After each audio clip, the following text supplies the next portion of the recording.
자, 요한서신 11번째 시간으로 오늘 제목이 구원의 확신과 진단 그랬습니다. 자, 여기 2년 볼까요? 예수 그리스도를 영접함으로써 구원을 확신하는 성도들은 여기 중요합니다. 세상을 살아갈 때 여러 가지 많은 시험들을 당한다 할지라도 반드시 이기는 산 역사로 살아갈 줄로 믿습니다. 예수님을 제대로 영접한 사람은 세상에 그 어떤 어려움을 만난다 할지라도 승리자가 된다는 거예요. 이건 단순히 그냥 이념적으로만 얘기하는 게 아니고 실제가 그렇습니다. 할렐루야. 왜 그러냐? 이유를 댈게요. 이는 절대자이신 하나님이 우리의 모든 삶을 주재하시잖아요. 지금 우리가 사는 세상이 막 아무렇게나 흘러가는 것 같지만 절대 그렇지 않습니다. 이 히스토리적인 측면에서 이 사관을 가지고 세상을 보면 세상을 다스리는 이는 따로 계시려구나 하는 것을 깨닫게 됩니다. 그렇게 되기까지 인간이 많은 착오들을 행하게 되죠. 주제와 대입니다. 뿐만 아니라 우리는 하나님의 은혜 속에 삽니다. 보편적인 은혜라고 하죠. 그러니까 믿는 자든지 불신자든 상관없이 하나님은 공평하게 세상에 많은 은혜를 베풀고 있기 때문에 우리가 먹고 자고 있고 하는 모든 가정이 지금까지 진행되어 온 겁니다. 다만 이제 우리에게는 하나님을 섬김으로 말미암아 이루어지는 특별한 것이 있죠. 그게 은총의 역사입니다. 우리는 하나님의 보편적인 은혜와 특별하신 은총의 축복을 누릴 수 있는 주인공인 줄로 믿습니다. 이 중요합니다. 또 하나, 그 하나님은 성령의 내주 역사하심을 따라서 우리의 마음을 늘 환기를 시켜줘요. 우리 의식의 창문을 열고 하나님의 영적인 기운으로 우리의 속을 채우는 깨달음의 역사가 있기 때문에 우리가 매일의 삶 속에서 하나님을 섬기는 기쁨을 유지할 수가 있는 겁니다. 또 갖가지 많은 현실을 만나도 그 모든 걸 대처할 수 있는 능력이 우리에게 여유로움으로 다가오는 거죠. 그런 가마로 여기 재밌는 말 하나 나와서 예수를 더 깊이 생각하게 된다는 거예요. 그러니까 적당히 알던 하나님이 아니라 진리의 세계에 대해서 우리의 시야가 넓어지고 높아지고 깊어지는 거죠. 그 예수님을 깊이 알아가는 거예요. 그게 신앙생활의 깊은 맛이에요. 그렇게 됨으로써 경건의 능력을 이루게 되는데요. 여기 융성하다고 그랬어요. 그대로 규모가 커지는 걸 의미해요. 강성하다는 말은 그게 내 삶의 모든 것을 힘있게 주도해서 나아가는 주체적인 삶을 말하는 거죠. 그렇게 될 때 우리의 몸과 혼과 영의 역사가 강건하여지고 신령하여지고 풍성하여질 줄로 믿습니다. 하나님을 제대로 섬기는 자는 어떤 현실이 오든지 그 모든 걸 주도해가는 주체가 될 줄로 믿습니다. 자, 오늘 그 점을 다루는 부분이에요. 자, 이 네 번째 단락의 주제는 뭐냐 하면 당시 초대교회에 만연하고 있었던 그노시스주의, 영지주의자들의 예수님의 성육신 자체가 거부되는 풍조가 교회 안에 스며들기 시작했어요. 그걸 이제 염려하면서 거기 현혹되지 말고 믿음을 굳건하게 하고 살아야 된다. 그걸 다시 한번 이제 강조하기 위해서 오늘 이 단원이 있는 거예요. 그래서 제가 본문이 너무 길기 때문에 둘로 나누었어요. 자, 이 일대제요. 세상에서의 승리예요. 그 어떤 현실들을 만나든지 그리스도인들은 굴복자가 아니야. 승리자가 될 줄로 믿습니다. 반드시 그렇게 돼야 된다는 거예요. 그 이유를 오늘 이렇게 설명할게. 4절. 대저 하나님께로서 난 자마다 세상을 이기느니라. 여기 중요한 말은 대저 하나님께로서 난 자다는 말이 이미 1절에서 예수께서 그리스도이심을 믿는 자마다 하나님께로 난 자니 그랬어요. 그러니까 난 자라는 하나님 자녀란 뜻이에요. 다시 말해서 구원받은 백성들. 중생의 확신을 가지고 있는 성도들을 말할 때 하나님께로 난 자야. 그러니까 내가 하나님의 자녀라는 사실을 분명히 믿고 확신하는 성도들은 세상에 절대 지지 않는다는 얘기예요. 하나님의 사람들은 이런저런 일들에 휘말려서 우왕좌왕하지 않습니다. 그건 좀 이따 제가 다시 한번 심각하게 얘기할게요. 자, 여기 1번 설명을 보세요. 앞서 하나님께로 난 자는 곧 예수님을 영접함으로써 제사함의 은혜를 받아서 다시 났잖아요. 그걸 중생했다고 그래요. 예. 하나님의 백성으로 다시 태어난 거잖아요. 신분이 하나님 자녀로 인침을 받은 자이기 때문에 당연히 우리의 삶의 우선권은 세상에 있는 게 아니고 하늘을 기준으로 삼고 하나님의 뜻을 따라 살아가는 백성인 줄로 믿습니다. 그 성도의 가치관은 세상에 국한된 게 아니에요. 하나님의 뜻을 쫓아서 그의 하나 되기 원하는 삶을 사는 자가 성도이죠. 세상을 무시하는 건 아니지만 세상에 제한된 삶을 사는 자가 아니란 뜻이에요. 이는 하나님이 그 아들을 통하여 세상의 악한 것들을 다 이기셨어. 예수님도 그렇게 사셨잖아요. 예수님은 세상에 적당히 사신 분이 아니에요. 세상의 모든 것을 앞서가시면서 그 악한 것들을 지적하고 고치고 해결하시는 분으로 그 생애를 마치신 줄로 믿습니다. 그러시다가 구원 사역을 끝내고 난 다음 부활 성천하신 이후로 다시 약속하신 대로 하나님의 영으로 말미암아 우리 안에 내주하는 역사가 있음을 믿습니다. 언제까지? 개인적으로는 우리 생이 다할 때까지. 역사적으로는 이 세상이 끝날 때까지 하나님의 영의 역사는 계속되는 것을 믿으시기 바랍니다. 한때 어떤 제 아무리 권력자가 독재를 행한다 할지라도 그 생애는 그렇게 순탄하게 끝나지 않습니다. 여러분 한번 관심 있으면 살펴보세요. 그 악인들의 말로가 순탄하지 않습니다. 왜 그래요? 세상을 다스리는 또 하나의 법이 주제자가 계시다는 뜻을 의미하는 거예요. 참 중요한 말입니다. 자, 그 다음에 하반절에 이런 말씀이었어요. 세상을 이긴 이김은 이것이니 우리의 믿음이니라. 어떻게 세상을 이길 수 있느냐? 내 안에 확고한 믿음이 있기 때문에 세상을 정복할 수 있다는 거예요. 초월할 수 있다는 거예요. 믿으시면 아멘. 자, 여기 오늘 중요한 2번 문답. 성도들의 매일의 일상은 끊임없이 밀려드는 파도처럼 계속 움직입니다. 제가 왜 이런 얘기를 하느냐? 우리가 사는 오늘날 현실을 보면 내가 굳이 반응을 보이지 않아도 끊임없이 세상에 잡다한 것이 우리를 향해서 계속 덮치듯이 몰려옵니다. 몰려와요. 말을 제가 빙빙 돌려 얘기했는데 요즘 매스미디어, 특히 이제 유튜브라든지 방송 매체라든지 이런 매체들이 이제 요새 주도를 이루고 있죠. 가끔 이제 어떤 자담회하는 방식으로 이렇게 토크하는 걸 보면 어떤 열불이 날 때가 많아요. 왜 그러냐면 성경을 부정하거나 심지어는요 하나님 자체에 대해서 부정하는 발언을 서슴지 않고 방송에 내보내는 걸 보고 논한 적이 있어요. 문제는 분노하기도 하지만 자 이런 얘기를 들었을 때 신앙이 확립되지 못하거나 약한 사람들은 과연 저 말을 어떻게 받아들일까? 그게 염려가 되는 거예요. 허무맹랑한 말을 그냥 가감없이 얘기할 때 신앙이 제대로 확립되지 못했거나 확립됐다 할지라도 아직 기반이 약한 사람들은 그 말을 들을 때 큰 번민을 갖게 되고 아까 제가 파도 얘기했잖아요. 내가 살아가온 현실이 마치 바닷가에 서 있는 입장과 같아. 그런 잡다한 일설들 이미 학계적으로 사회적으로 마치 정설처럼 퍼지고 있는 여러 가지 많은 학설들을 얘기하는 거예요.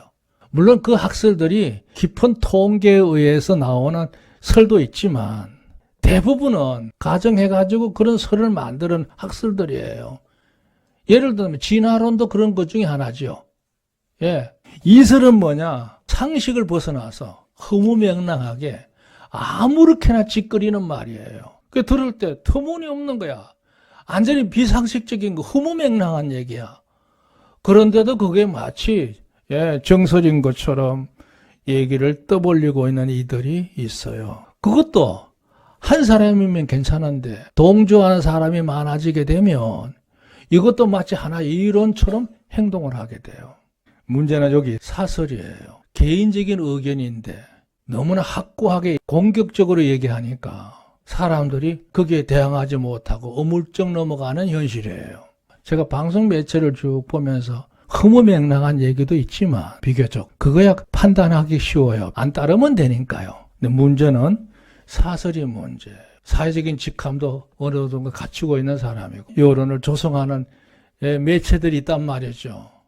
사랑하는 여러분, 근데 제가 마음속에 기도하면서 어떤 답이 뭔지 아십니까? 여기 설명해 놨어요. 이는 여느 시대나 다 있었어요. 그런 게. 새삼스럽게 있는 건 아닙니다. 어느 시대도 다 있었어요. 근데 문제는 세상의 종말이 임박할수록 그런 현상들은 더 격화돼요. 더 많아지고 더 세져고 힘을 얻어요. 그러나 걱정하실 거 없어요. 그런 게 있어야 마치 추수 때에 농사꾼이 알곡과 쭉정이를 마지막에 구분을 하잖아요. 그런 말을 들었을 때 번민하고 우왕좌왕하고 신앙을 이탈하는 게 아니고 더 굳건하게 모든 걸 살피면서 자신의 신앙을 더 돈독해 하는 이들이 있는 반면에 흔들리는 자도 있겠죠. 그러니까 하나님이 내게 주신 답은 그거예요. 걱정하지 마라. 그래야 진짜 알곡이 드러나는 거고 쭉정이가 구분되는 거다. 그 답으로 제 마음에 위로를 주시더라고요. 그래서 제가 할 일은 그거예요. 여러분이 다소 약한 분이 계시다면 더 충실한 알곡이 되도록 내 책임이 크구나. 그런 사명감을 다시 한번 가지게 되는 계기가 됐어요. 할렐루야. 그러니까 그들을 보고 분노하고 내 마음속에 어두운 마음으로 있는 게 아니라 더 내가 명료해져서 단호하게 증거할 수 있는 삶이 되겠구나. 그런 답이 걸렸어요. 우리가 이 마지막 시대요. 이상한 사설들 그들의 말에 절대 휘둘리지 않기를 좀 축원합니다. 복음의 역사가 벌써 2000년 세월이 넘었는데 그런 낭설에 우리가 흔들릴 이유가 없다고 믿습니다. 아멘. 중요합니다. 여러분은 모두가 알곡이 되시기를 좀 축원합니다. 반쭉정이가 아니고요. 진짜 알곡을 말하는 거예요. 자, 문제는 5절입니다. 예수께서 하나님의 아들이심을 믿는 자가 아니면 세상을 이기는 자가 누구뇨? 그랬습니다. 아주 단순한 얘기예요. 예수님이 하나님의 아들이심을 확실히 믿는 자는 세상의 그 어떤 말에도 휘둘리지 않고 억눌리지 않고 굴복하지 않을 줄로 믿습니다. 성도들이 세상에서 영적으로 신령한 삶을 계속하기 위해서는 이거예요. 하나님의 절대적인 사랑과 그 능력으로 우리가 보호받고 있고 공급되어지고 있고 성령의 지도를 받는 역사가 우리에게 일어나고 있음을 믿으시기 바랍니다. 그러니까 우리가 최종적으로요. 그런 안성적인 성밀의 결말을 위해서는 예수님을 제대로 모시고 살아가는 성도로 살아가야 우리가 개별적으로 여러분의 삶 속에서 승리하는 삶의 역사가 이루어질 줄로 믿습니다. 자, 두 번째 대집. 삼일체의 증거라고 했지만 또 다른 제목을 정한다면 세 가지로서의 증거 이렇게 말할 수도 있어요. 6절. 이는 물과 피로 임하신 자니 곧 예수 그리스도시라. 물로만 아니요 물과 피로 임하셨고 그랬어요. 이게 참 의미 있는 말이죠. 이 요한서신을 기록한 사람은 사도 요한이잖아요. 사도 요한은 누구냐 그랬을 때 예수님이 가장 사랑했던 제자 중에 한 명이 사도 요한이잖아요. 다시 돌려서 얘기하면 사도 요한은 예수님의 제자로서 예수님이 공생의 사역을 하실 때 늘 곁에 있었던 사람이잖아요. 이걸 형사적으로 얘기하면 모든 것을 다 눈으로 보고 몸소 겪었던 사람이 바로 사도 요한이에요. 그 사도 요한이 예수님에 대해서 증거하는 것은 다른 그 어떤 사도들보다도 권위가 있잖아요. 모든 걸 함께 했던 제자였단 말이죠. 그 얘기를 하고 있는 거죠. 6절이에요. 이는 물과 피로 임하신 자니 곧 예수 그리스도라. 물로만 아니요 물과 피로 임하셨고 그랬어요. 이 구절을 놓고 여러 가지 해석들이 있어요. 대표적으로 칼빈은 말하기를 여기 물과 피라고 하는 말은 예수님이 침례 요한을 통해서 구세주로 오셨다는 사실을 만인에게 증거하는 자리가 된 게 바로 그 침례 받으신 자리잖아요. 요단강에서.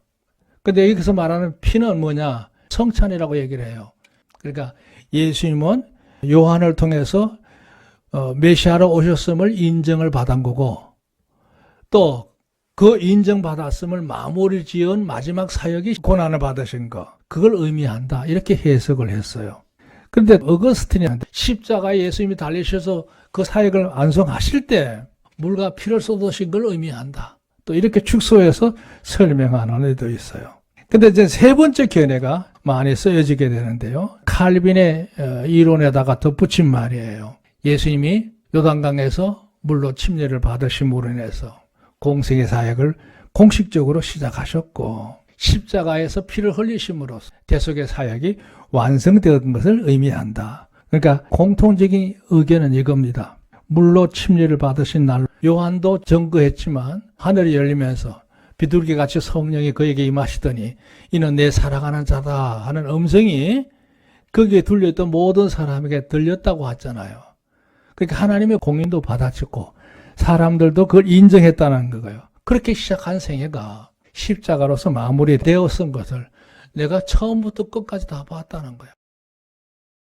특히 여기 요한은 중요한 인물이에요. 원래 침례 요한의 제자였어요. 그 요한이 예수님을 만난 이후로 자신을 섬기던 제자 2명을 이제부터 나를 따르지 말고 저분을 따라가라 해서 넘겨준 사람이 안드레하고 요한이에요. 그 예수님의 최초의 제자 아닙니까? 이 두 사람은. 그날로부터 예수님 십자가 하시고 성천하실 때까지 주님과 함께 했던 제자가 바로 이 사도 요한이잖아요. 그 얘기를. 나는 그 모든 걸 처음부터 다 본 자다. 정인으로 삼는다면 요한보다 더 명확한 정인은 없는 거죠. 내가 보증한다. 이런 의미를 여기서 담고 있어요. 자, 7절, 8절은요. 언어적으로는 같은 구절인데 여기 나눠놨어요. 정가는 이는 성령이시니 성령은 진리니라. 정가는 이가 셋이니 성령과 물과 피라. 또한 이 셋이 합하여 하나이니라. 이걸 갖다 삼위일체론에다 설명할 때 덧붙이기도 합니다. 실제로 사본에도 그렇게 돼 있어요. 그러니까 신명기에 보면요, 그 도피성 죄도 설명할 때 어떤 범인이 자신이 저지른 죄에 대해서 고의가 아니고 가실로 판정을 받기 위해서는 최소한 2사람이 증거를 하든지 3명까지는 증인을 해줘야 고의가 아니고 가실이라고 하는 사실이 인정받았다는 거예요. 그걸 이제 빗대서 오늘 여기 하는 거예요. 예수님이 하나님의 아들이시고 독생자라는 사실을 증거하는 이가 셋인데 성령과 물과 피다 그랬어요. 그러니까 이거는 더 이상 확실한 증거가 없다 이런 의미를 쓴 말이 바로 이 구절이에요. 하나님 편에서는 아버지와 말씀과 성령 같은 역사다 이렇게 얘기하는 거고요. 땅에서 인간 편에서 볼 때는 하나님의 영이 임하셨고 또 물이라고 하는 말은 뭐냐면 로고스, 진리, 피는 예수님을 두고 하는 얘기다 이런 얘기를 하고 있는 거죠. 그러니까 내가 굳이 증명하지 않아도 그분이 세상에 오셔서 어떻게 사셨는지를 다 알지 않느냐. 예수님이 탄생하실 때 성육신 하실 때 인위적으로 그냥 태어난 게 아니고 하나님이 인간을 구원하려고 하는 계획을 세우셨어. 그리고 하나님께서 수없이 하나님의 사람들을 통해서 예언을 하셨어요. 그 많은 것을 여러 가지 의식을 통해서 예수님이 오신 것을 모형적으로 만드는 시대였어요. 구약의 역사는 예언과 예시의 역사예요. 그러시다가 예수님이 성령에 의해서 잉태함을 받아서 세상에 육신의 몸으로 오셨거든요. 그 3가지가 다 이루어진 거예요. 문제는 뭐냐? 성령께서 오늘날 우리에게도 말씀을 볼 때마다 깨닫게 하시고 또 하나님이 내주하시고 역사하시는 것을 우리가 여러 가지 현실 속에서 사건들을 통해서 많은 섭리들을 통해서 체험하는 줄로 믿습니다. 그러니까 예수님은 멀리 계신 예수님이 아니고 말씀으로도 계시고 성령 역사를 통해서 계시잖아요. 그래서 우리가 날마다 고정되어 있는 의식이 아니고 하루하루 살아갈 때마다 말씀을 보는 깊이의 깨달음이 나날이 새로워지잖아요. 만약에요, 마치 구구단에 오듯이 틀에 박힌 채로 우리가 신앙생활을 하면 한 1년, 2년, 몇 년은 신앙생활 잘할 수 있을지 몰라요. 그러나 세월이 가면서 우리 일평생 우리의 삶을 붙잡고 신앙을 지켜가기는 어려워요. 그럼 뭐가 있어야 되느냐? 늘 교통하시는 성령님이 우리로 하여금 매일매일 깨달음의 깊이의 진리를 깨닫게 하셔서 우리 의식을 날마다 새롭게 해서 감화 감동의 역사가 일어나야 우리가 세상의 여러 가지 잡다한 많은 잡소리를 들어도 그 모든 걸 배척하고 이길 수 있는 줄로 믿습니다. 그게 있기 때문에 가능한 거예요. 저도 마찬가지예요. 하나님 말씀을 준비할 때 본문을 수없이 반복해서 보잖아요. 근데 보았던 그 깨달음이 과거의 깨달음으로 그냥 머무르고 그냥 가만히 고정되어 있으면 그것보다 더 지겨운 게 없어요. 못하죠. 근데 제가 성삼교에서 46년 목회하는 동안에 이 말씀을 수도 없이 보잖아요. 40년 전에 봤던 말씀의 깊이하고 지금의 세계는 전혀 다른 거예요. 어떻게 달라지느냐? 훨씬 더 넓어졌고 더 깊어졌고 더 풍성해졌고 더 뜨거워졌어요. 밋밋한 메마른 마음이 아니에요. 이게 다 뭐냐? 성령의 감화 역사가 날이 갈수록 차고 넘치지요. 그러니까 늘 여러분이 기도할 때, 또 찬송할 때 주와 만나는 은혜의 체험을 하게 되면 여러분은 날로 새로워질 줄로 믿습니다. 제가 며칠 전에 우리 장희태 성도님을 보고 예배를 드리고 가시면서 인사하러 와도 이제 저하고 악수할 때 제가 그런 얘기를 했어요. 그분이 지금 간 수치가 많이 높아서 어려움을 겪고 있는데요. 그래서 다행인 건 검사하니까 약물 치료로 가능하다 이렇게 된 거예요. 특히 간 문제 말이죠. 신장계통 이런 모든 순환계통에는 몇 가지 주의할 게 있겠죠. 근데 중요한 건 결정적인 거 하나 있어요. 인간관계에서도 아름다움도 필요하지만 하나님 앞에서 영적인 교감을 찾는 과정이 굉장히 중요하거든요. 그래서 제가 부탁을 했어요. 이제부터는 다른 노래 말고 하나님 앞에 찬송을 부르는 중에 가장 마주치는 찬송을 찾아라고 그랬어요. 은혜 받은 찬송이라 할까요? 감동을 주는 찬송이 누구에게나 필요해요. 그분에게만 필요한 게 아니고 여러분에게도 필요한 줄 믿습니다. 그 필요해요. 그래서 찬송에서 깊은 은혜를 느끼는 찬송을 찾으세요, 여러분. 기도할 때나 혼자 있을 때나 어떤 때든지 여러분 가장 깊이 뜨겁게 부를 수 있는 찬송. 입만 열면 그 찬송을 부르는 감동되어지는 찬송이, 은혜 받은 찬송이 있어야 될 거 아니에요. 그것만 계속해서 반복해서 부르고 하나님을 찾으면서 영성생활을 유지하면 우리 몸에 순환계통의 모든 질병은 웬만하면 다 고칩니다. 꼭 항생제 먹어야 되는 거 아니에요.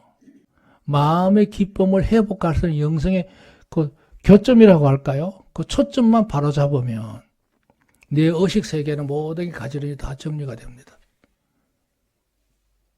제가 지금까지 목회하면서 경험되어진 중요한 노하우예요. 그것만 제대로 가지고 있으면 내게 몸에 질병이 와도 그 어떤 질병이든지 다스리는 역사가 일어날 줄로 믿습니다. 치유될 수 있어요. 제 생애를 한번 돌아보세요, 여러분. 전 죽을 고비를 여러 번 넘긴 사람이에요. 결핵부터 시작해서 한두 가지가 아니에요. 다 죽음과 연결된 고비였어요. 근데 중요한 요소는 뭐냐? 주님을 만나는 말씀이 있었고 깨달음이 있었고 찬송이 있었어요. 그걸 붙잡고 기도하면서 하나님을 만나면서 그 모든 걸 이길 수 있는 기회가 됐어요.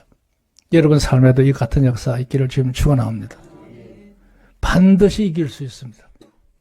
영의 역사는 육의 모든 것을 다 정복하고도 남아요. 그런 능력이 있음을 믿으시기 바랍니다. 자, 이거 중요한 말이에요. 제가 두서없이 얘기했지만 여러분의 감정을 사로잡을 수 있다고 할까요? 여러분의 심경을 토로할 수 있는 찬송이 있어야 돼요. 찬송. 세상 노래를 부르면 안 돼요. 세상 노래는 전부 서글픔, 이별, 이런 상처 이런 것밖에 없어요. 세상 노래 부르면 부를수록 우리의 마음이 흩어져요. 우리 마음이 골아버려요. 그러나 찬송을 부르면 여러분의 영이, 혼이, 몸이 다시 재생되고 회복되는 역사가 일어날 줄로 믿으시기 바랍니다. 이길 수 있어요. 승리할 수 있어요.